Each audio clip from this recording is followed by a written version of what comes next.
பொங்கலோ பொங்கல் பொங்கலோ பொங்கல் பொங்கலோ பொங்கல் பொங்கலோ பொங்கல் பொங்கலோ பொங்கல் பொங்கலோ பொங்கல்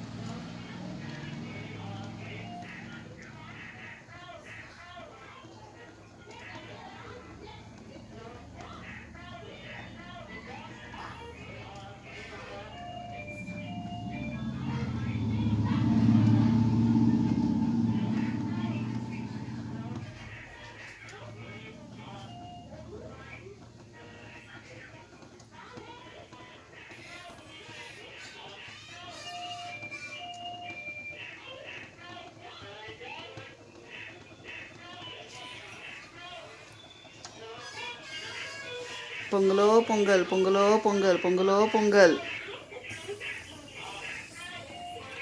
சக்கரை பொங்கல் வெண்பொங்கல் மகாராஷ்டிராவில் ஃபர்ஸ்ட் டைம் தமிழ்நாட்டு ஸ்டைலில் சக்கரை பொங்கல் வெண்பொங்கல் செய்கிறேன். இன்றைக்கி இனிப்பு சப்பாத்தி செய்யலை.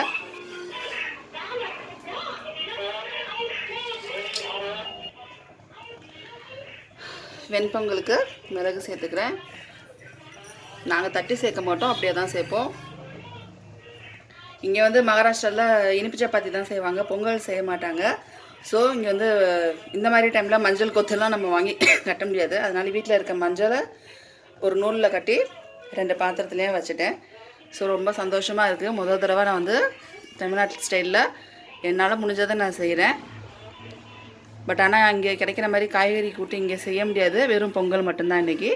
இப்போ இதில் நான் வெல்லம் சேர்க்க போகிறேன். சக்கரை பொங்கல் வெண்பொங்கல். ஸோ பொங்குனது ஃபஸ்ட்டு சக்கரை பொங்கல். ஒரே குவான்டிட்டி, ரெண்டுமே தண்ணியும் ஒரே அளவு தான் வச்சேன். அரிசி பருப்பு ரெண்டுமே ஒரே அளவு தான். பாத்திரம் மட்டும்தான் கொஞ்சம் பெருசு, சின்னது. அப்படி பார்க்க போனால் இதுதான் முதல்ல பொங்கியிருக்கணும், சின்ன பாத்திரம். இது பொங்கிருச்சு.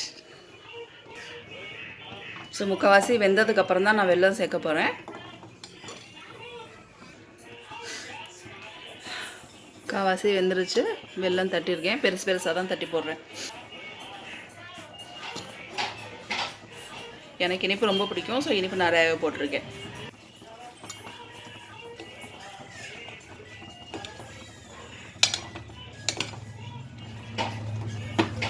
அவ்வளோதான். கடைசியாக முந்திரி பருப்பு திராட்சை நெய்யில் வறுத்து போட்டுருவேன். வெண்பொங்கலுக்கும் கடைசியாக நெய் சேர்த்துருவேன். வெந்துகிட்ருக்கு. ஃபர்ஸ்ட் டைம் இது மாதிரி நான் செய்கிறேன் மகாராஷ்டிராவில். எல்லா விசேஷத்துக்கும் இனிப்பு சப்பாத்தி தான் செய்வோம். ஸோ அதனால தான் பொங்கலுக்கு இந்த தடவை கண்டிப்பாக இந்த மாதிரி பொங்கலே செய்வோம் அப்படின்ட்டு பிளான் பண்ணி செஞ்சுருக்கேன் இந்த வருஷம். இன்றைக்கி இங்கே ரொம்ப விசேஷமாக இருக்கும் சுமங்கலி பெண்களுக்கு எல்லாத்துக்கும். அதுக்கான வேலையும் நான் வந்து பார்த்தாகணும். இனிப்பு சப்பாத்தி வந்து எப்போதும் செய்கிறது தானே அப்படின்ட்டு இன்றைக்கி இது பண்ணியாச்சு.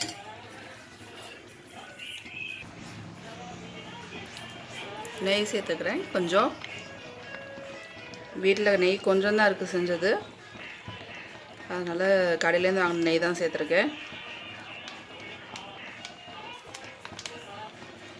கெட்டியாகிடுச்சு. நெய் பாக்கெட்டில் வச்சது, ஃப்ரிட்ஜில் வச்சதுனால அப்படி ஆயிடுச்சு.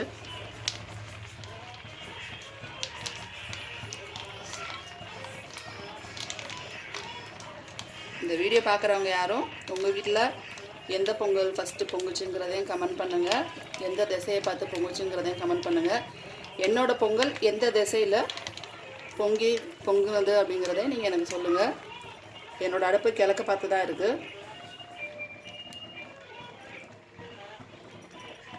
ஸோ கடைசியாக நெய்யில் முந்திரி பருப்புலாம் வறுத்து இது பண்ணிக்கலாம்.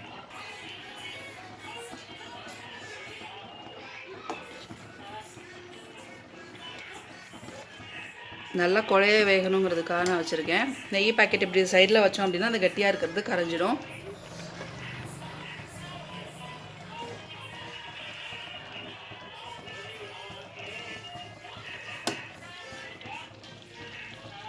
ஸோ வெந்துக்கிட்டே இருக்குது. நான் வந்து நெய்யை வந்து சூடு பண்ண வச்சுட்டேன். முந்திரி பருப்பை வறுத்து போட்டுடலாம் அப்படின்னு.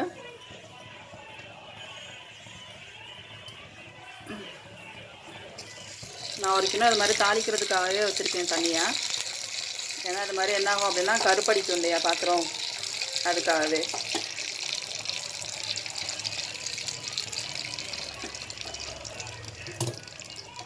இந்த ஸ்டேஜ்லேயே நான் வந்து இப்போ திராட்சையும் போட்டுற போகிறேன். ரெண்டும் ஒரே நேரத்தில் ரெடி ஆயிரும்.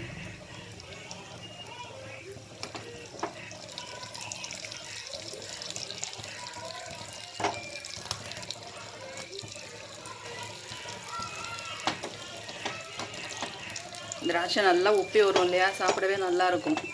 இதை மட்டும் தனியாக நம்ம இது மாதிரி நெய்யில் வறுத்து சாப்பிட்டோம் அப்படின்னா ரொம்ப டேஸ்ட்டாக இருக்கும். நான் நெய் ஆல்ரெடி பொங்கலில் நிறையா சேர்த்துருக்கேன், அதனால தான் இப்போ அளவாக எடுத்திருக்கேன். ரொம்ப அதிகமாகவும் நெய் வேண்டாம் அப்படின்னு திகட்ட ஆரம்பிச்சிடும் ஒரு மாதிரி.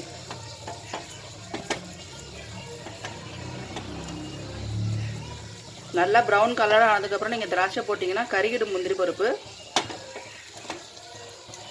ஸோ அதெல்லாம் பிகினர்ஸ்க்கான டிப்ஸு.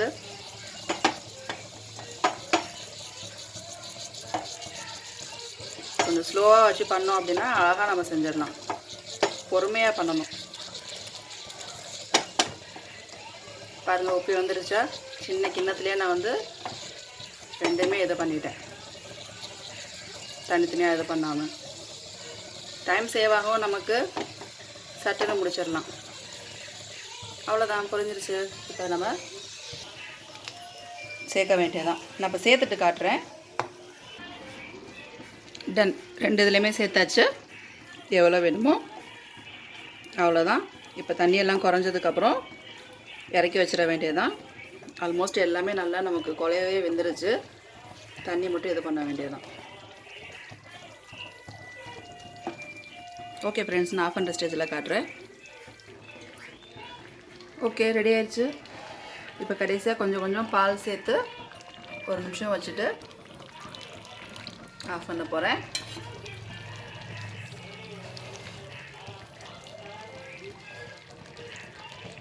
வெண்பொங்கலுக்கும் கொஞ்சம் சேர்த்தோம் அப்படின்னா ருசி நல்லாயிருக்கும்.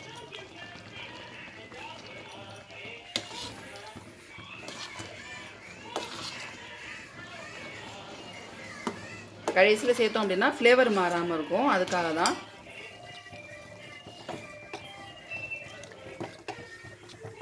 நீங்களும் இது மாதிரி ட்ரை பண்ணி பாருங்கள். ரொம்ப அதிகமாக சேர்க்கல வெண்பொங்கலில், சும்மா ஒரு 1.5 ஸ்பூன் சேர்த்துருப்பேன், அவ்வளோதான், பேருக்காக. அவ்வளோதான். இப்போ ஒரு செகண்டில் ஆஃப் பண்ணிடுவேன். ஆஃப் பண்ணும்போது காட்டுறேன். ஓகே ஃப்ரெண்ட்ஸ், அவ்வளோதான், பொங்கல் ரெடி ஆயிடுச்சு. இந்த கன்சிஸ்டன்சியில் ஆஃப் பண்ணோம் அப்படின்னா நம்ம சாப்பிட்றதுக்குள்ளே கொஞ்சம் இருகலாகவும் இருக்கும், இது மாதிரி கொல கொலன்னு இருக்கும். 2 கிண்ணம் அரிசி, 1/4 கிண்ணத்துக்கு கம்மியாக பருப்பு தான் சேர்த்துருக்கேன். நான் பருப்பு ரொம்ப அதிகமாக சேர்க்கல. ஓகே ஃப்ரெண்ட்ஸ், இந்த வீடியோ பிடிச்சிருந்தா மறக்காமல் லைக் பண்ணி, ஷேர் பண்ணி, கமெண்ட் பண்ணுங்கள். மெயினாக சப்ஸ்கிரைப் பண்ணிடுங்க. பக்கத்தில் இருக்க பெல் பட்டனை ப்ரெஸ் பண்ணிடுங்க. அப்போ தான் நான் போடுற வீடியோஸ் நீங்கள் உடனே பார்க்கலாம். தேங்க்ஸ் ஃபார் வாட்சிங். அடுப்பில் நான் வேறொரு இது வைக்க போகிறேன், அதனால தான் அடுப்பு அமர்த்தலை. சும்மா நம்ம லைட்டரையும் யூஸ் பண்ணி இது பண்ண வேணாம். நமக்கு லைட்டர் சேவ் ஆகும்.